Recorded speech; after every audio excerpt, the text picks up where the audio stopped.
Jadi yang salah tu sabananya sia, mamak kah, pengulu kah, atau kemudian yang salah anak kemanakan?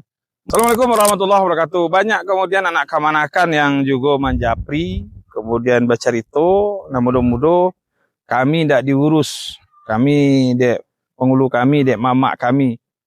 Jadi yang salah tu sabananya sia, mamak kah, pengulu kah, atau kemudian yang salah anak kemanakan? Menurut ambo, kalau seseorang lah dilewakan jadi pengulu atas kesepakatan kaum, maka yang itu harus kita dudukan, kita haragoi pilihan kita. Yang jadi masalah adalah kita balik pengulu malah tak orang jadi pengulu, tak mau kuat, mungkin je patut dan patut je mungkin.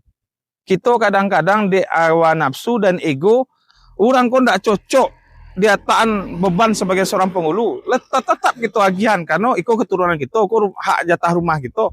Patut je mungkin harus diukur, mungkin je patut harus diukur. Inyo di rantau, tak pernah dan tak ngerti adat Minang, kemudian kita angkat je pengulu kita yang salah. Harusnya orang yang diangkat je pengulu adalah orang yang mengerti je anak kemenakan, orang yang mengerti je adat, orang yang mengerti tanggung jawabnya sebagai pengulu. Jadi kalau kita kini mau setelah melewakan pengulu, kita nan salah. Kenapa ketika kita membuat kesepakatan kaum, kenapa awak indak mau kuan ndak manimbang sarobana sebelum seorang. Ketikalah kita lewakan, kita wajib menghargai pilihan itu. Jadi daripada menyasar setelahnya dilewan, rancak ditimbang-timbang bana, diukur-ukur bana. Ketika seseorang kita minta untuk memimpin kita sebagai mamak kepala kaum dalam konteks pengulu, maka batu-batu le cocoknya, le mungkinnya, le patutnya harus dipertimbangkan itu. Jangan bis, karena banyak anggota lihat nagari-nagari yang sedang menyiapkan alik pengulu, dan alik sudah, kemudian tokok babunyi, dan alik sudah, kemudian galih pacah, piring pacah.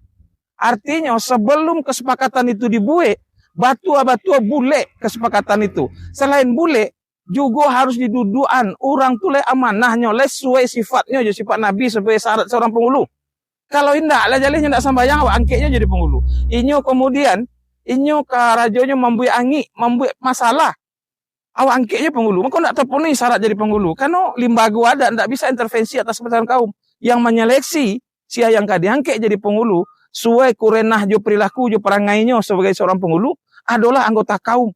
Jadi kepada anggota kaum, jangan bisa menyasar setelah seseorang dilewan jadi pengulu, awak upik inyo. Padahal yang milih awak. Sebelum terlanjur, maka timbang-timbang bana. Kasih beban ko kadiagian. Assalamualaikum warahmatullahi wabarakatuh.